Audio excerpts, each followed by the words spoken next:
Y bienvenidos. Hoy vamos a hacer una inmersión en un lugar y una época muy concretos. Nos vamos a los mercados de arroz del Japón de antes de la guerra, más o menos entre 1881 y 1932. Puede sonar súper específico, pero las fuentes que manejamos, sobre todo un artículo académico muy detallado de Mikio Ito, Kiyotaka Maeda y Akihiko Noda, esconden una historia que es en realidad universal. Una historia sobre cómo la tecnología puede conectar el mundo. Nuestra misión de hoy es desentrañar cómo dos ciudades, Tokio y Osaka, que están a cientos de kilómetros, llegaron a sincronizar sus mercados de arroz hasta el punto de que parecían uno solo. Y aunque sí, vamos a hablar mucho de arroz, el protagonista de verdad es invisible. Es el flujo de información. Es el telégrafo y el teléfono. Es que esa es la clave de todo. El estudio no se queda, digamos, en la superficie de, bueno, los mercados se conectaron. Va mucho más allá. Muchísimo más allá. Lo que hace, y esto es lo fascinante, es medir la velocidad de esa conexión casi minuto a minuto durante 50 años. Y lo más importante es que la vincula directamente con decisiones políticas. ¿Del gobierno? Del gobierno, sí. Decisiones sobre la red de telecomunicaciones. O sea, es como un laboratorio perfecto para ver cómo algo tan simple como un cambio de tarifa puede alterar la eficiencia de una economía entera. Pues si te parece, empecemos por el principio. Porque para entender la importancia de todo esto, primero hay que entender por qué el arroz lo era todo en Japón. No era solo comida, ¿verdad? Para nada. Hay que imaginarse una economía donde el arroz era, en la práctica, una segunda moneda. ¿Como una moneda? Pues sí, porque desde el siglo XVI, los señores feudales, los samuráis, cobraban sus sueldos en arroz. Los impuestos se le pagaban al gobierno en sacos de arroz. Y claro, esto generaba un problema logístico y financiero enorme. Claro, porque todos ellos necesitaban convertir ese arroz en dinero de verdad para poder funcionar. Exacto. Para pagar cosas, comprar armas, lo que fuera. Y me imagino que si todo el mundo tiene que vender arroz a la vez para conseguir dinero, el precio se vuelve loco. Totalmente. Sube, baja. Una volatilidad brutal. Y ese es el origen de todo. Ese riesgo inmenso que crea la volatilidad. Si eres un señor feudal y de repente el precio del arroz se desploma, tienes un problema muy serio. No puedes pagar a tus samuráis. Justo. Y de esa necesidad de protegerse contra las caídas de precios, nacen los mercados de futuros. Y aquí, aquí viene la primera gran sorpresa del estudio. A ver. Japón fue un pionero absoluto. La bolsa de arroz Dojima en Osaka se creó a principios del siglo XVIII. ¿Del siglo XVIII? Sí, mucho antes que la famosa bolsa de Chicago o cualquier cosa parecida en Europa. En 1730 ya tenían un mercado de futuros increíblemente sofisticado. Eso es fascinante. ¿Rompe un poco la idea que tenemos de Occidente como la cuna de las finanzas? Y me surge una pregunta, claro, muy práctica. Si en 1730 no había telégrafos, ni trenes, ni nada, ¿cómo se enteraba el resto del país de los precios de Osaka? Pues con métodos que hoy nos parecen de película. Ah, sí. Sí. Usaban mensajeros a caballo que hacían relevos, usaban palomas mensajeras, pero el sistema más alucinante era una red de señales con banderas. Con banderas. Sí. Desde las cimas de las montañas, un tipo en una colina veía la señal de la anterior y la replicaba para la siguiente. Y aunque el gobierno lo intentó prohibir, era tan eficaz que el precio de Osaka se convirtió en el precio de referencia para todo el oeste de Japón. ¡Qué ingenioso! Pero también muy frágil, ¿no? Un día de niebla y se acababa el mercado. ¿Qué pasa cuando llega la tecnología que lo va a cambiar todo? Saltamos en el tiempo a la era Meiji, a partir de 1888. Exacto. Japón se abre al mundo y se moderniza a una velocidad de vértigo. El nuevo gobierno crea una bolsa de arroz en Tokio para hacerle la competencia a Osaka. Y sobre todo, entiende que la comunicación es poder. Y ahí entra el telégrafo. Ahí entra el telégrafo. Importan la tecnología del Reino Unido y para 1873 ya tienen una línea que conecta Tokio y Osaka. Y aquí el estudio señala algo muy curioso. ¿El qué? En Estados Unidos fue el telégrafo el que creó la necesidad y la posibilidad de tener grandes mercados de futuros. En Japón fue al revés. El mercado sofisticado ya existía, la tecnología llegó después para potenciarlo. Entiendo. Entonces, con el telégrafo, un comerciante de Tokio puede saber el precio de Osaka casi al instante. Y aquí supongo que empieza el juego del arbitraje. Exactamente. El arbitraje que es, en esencia, aprovechar las pequeñas diferencias de precio. ¿El negocio de los más rápidos? De los más rápidos y los mejor informados. Si un comerciante en Tokio se entera por telégrafo de que el arroz está un céntimo más barato en Osaka Manda una orden de compra allí y una de venta en Tokio, simultáneamente, y se embolsa la diferencia. un beneficio casi sin riesgo que solo es posible con información rapidísima. Y el efecto de que miles de comerciantes hagan esto a la vez es que los precios se terminan igualando. Los dos mercados se mueven como si fueran uno. Esa es la teoría. Y los autores encuentran pruebas en los periódicos de la época que lo confirman. Ah, qué bueno. Sí, hay una noticia de 1893 que cuenta cómo un gran especulador de Kioto operaba en Tokio y Osaka a la vez todo el día mandando telegramas, o cómo la noticia de un tifón en el oeste, transmitida por telégrafo, provocó que los precios subieran igual y casi al mismo tiempo en las dos ciudades. La información ya volaba, literalmente. Vale, el telégrafo lo cambia todo. Pero entonces llega una tecnología que sobre el papel es todavía mejor. El teléfono. Uno pensaría que el teléfono llega y barre al telégrafo de la noche a la mañana. Pero la historia que cuenta el artículo es bastante más rara. Es uno de los puntos más sorprendentes del estudio, la verdad. Durante décadas, para hablar a larga distancia entre Tokio y Osaka, los comerciantes siguieron prefiriendo el viejo telégrafo. ¿Pero por qué? Si va en contra de toda lógica. ¿Qué tenía el telégrafo? Tenía dos ventajas que eran aplastantes. La primera es muy simple, el precio. El dinero. El dinero. Una llamada de larga distancia era carísima. Su precio iba por distancia y por tiempo. En cambio, un telegrama tenía una tarifa plana para todo el país. Entre Tokio y Osaka, la diferencia de coste era, vamos, abismal. Vale, el coste lo entiendo. Es un factor clave. Pero es que el segundo motivo que dan me parece increíble. Me estás diciendo que el telégrafo, con todo el proceso de teclear, enviar, recibir, descodificar, era en la práctica más rápido que levantar un teléfono y hablar. Pues por muy raro que suene, sí. El problema no era la tecnología del teléfono en sí, sino la infraestructura. Había poquísimas líneas de larga distancia, así que la red estaba siempre colapsada.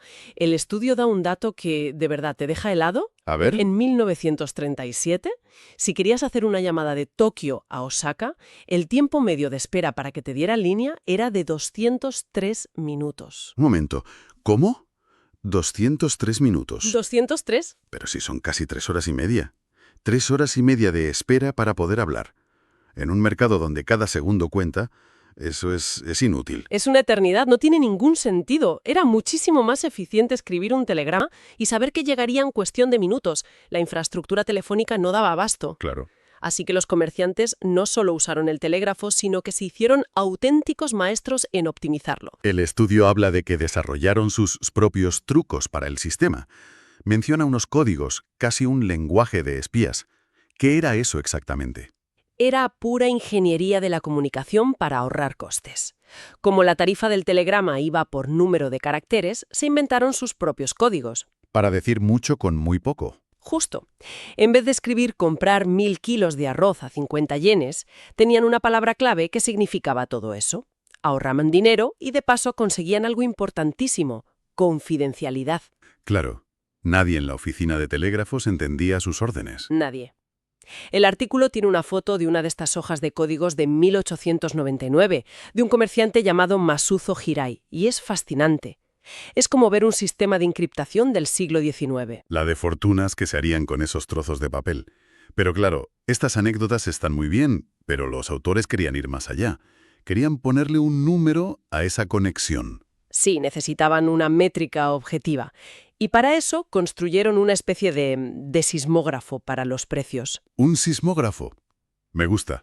Sí, usaron un modelo estadístico que les permite simular una sacudida en el precio de Osaka, por ejemplo, una subida repentina, y el modelo mide en cuántos minutos esa onda llega a Tokio y los precios de allí se ajustan.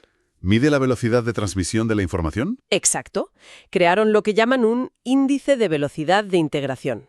Vale. ¿Y qué reveló ese sismógrafo de precios cuando lo aplicaron a 50 años de datos? Pues reveló una correlación que es casi perfecta. Los autores ponen una gráfica con la evolución de esa velocidad de integración y justo al lado otra con el número de telegramas enviados entre Tokio y Osaka.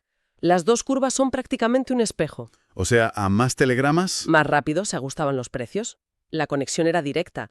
Cuando el uso del telégrafo subía, la velocidad de conexión se disparaba. Cuando se estancaba, la integración se frenaba. La prueba era irrefutable. Pero la historia nunca es una línea recta hacia arriba. Y al mirar esas curvas con detalle, se ve que no fue un ascenso constante. Hubo acelerones, hubo frenazos.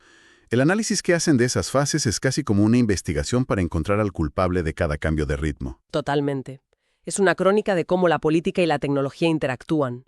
Por ejemplo, en los años 80 del siglo XIX hay un primer gran acelerón. Ajá. Y lo curioso es que no fue porque se enviaran muchos más telegramas, sino por mejoras técnicas.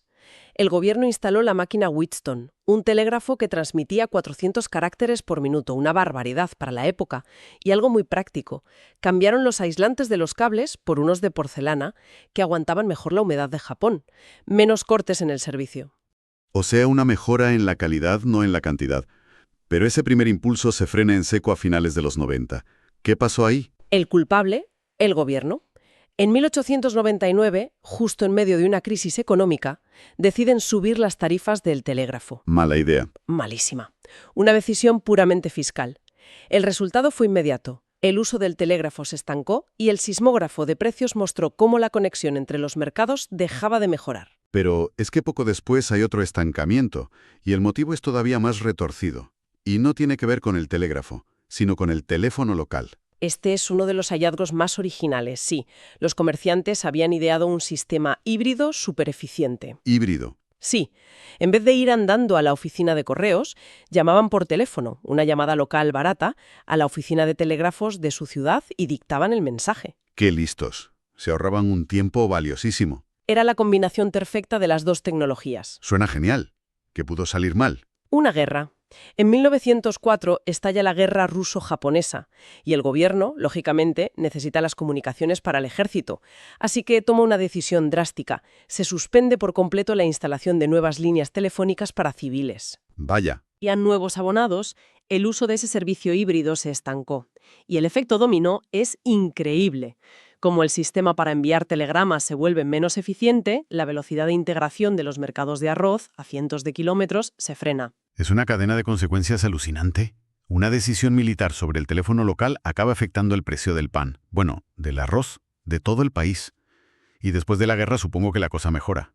Sí, entre 1905 y 1915 la integración vuelve a coger ritmo. Se reanuda la expansión telefónica y pasa algo curioso con el precio del telégrafo. ¿El qué? La tarifa oficial se quedó congelada, pero el país tenía mucha inflación. En la práctica, el coste real de enviar un telegrama era cada vez más bajo. Un chollo. Un chollo, y eso disparó su uso. La integración de los mercados alcanzó su punto más alto. Y cuando parecía que ya estaba todo hecho, que la integración era casi perfecta, la historia da otro giro. A finales de los 10 y en los 20, todo se vuelve a frenar. Por dos golpes casi a la vez. El primero, otro cambio de política. En 1920 el gobierno cambia la tarifa del teléfono local. De una cuota fija con llamadas ilimitadas se pasa a un pago por llamada. Adiós a dictar telegramas por teléfono. Se acabó el chollo. Pero el segundo golpe fue una catástrofe natural, el gran terremoto de Kanto de 1923, que devastó Tokio. Claro. Destruyó gran parte de la infraestructura de la ciudad, incluidas las redes de comunicación. Fue un golpe físico brutal que hizo retroceder la integración de los mercados varios años. Vaya viaje. Hemos pasado por samuráis, palomas mensajeras, códigos secretos, terremotos. Si tuviéramos que resumirlo todo, ¿cuál es la gran lección que nos deja este análisis? Pues el estudio lo resume en tres ideas muy claras. La primera, que para la década de 1910, los dos mercados de arroz más importantes de Japón ya funcionaban como un mercado único y eficiente. Vale. La segunda, que el motor de esa unificación fue, sin ninguna duda, el telégrafo. Y la tercera, que es quizá la más sutil, es que una tecnología secundaria, el teléfono local, no fue un competidor, sino un facilitador inesperado. Una herramienta que hizo que el telégrafo fuera aún más potente. Y flotando por encima de todo esto, está la idea del papel decisivo del Estado. No es la historia de una tecnología que avanza sola, en un mercado libre. Para nada. Es la historia de un gobierno que controla la infraestructura, que fija las tarifas, que decide dónde invertir y cuándo paralizarlo todo por una guerra. Y cada una de esas decisiones políticas tuvo un impacto directo, medible, casi instantáneo, en el mercado más importante del país. Precisamente. Y los autores sugieren que este caso de estudio de Japón es una ventana para entender un fenómeno global. En esa misma época, muchos gobiernos en Europa también nacionalizaron sus redes de telégrafo y teléfono. Claro. Es muy probable que sus políticas de precios, a menudo tomadas por motivos que no tenían nada que ver con la economía, tuvieran efectos muy parecidos en la integración de sus propios mercados. Para cerrar, me quedo con una idea que me da que pensar. Este estudio es la historia de cómo una tecnología, a pesar de sus fallos, unió dos puntos y creó un mercado más unificado.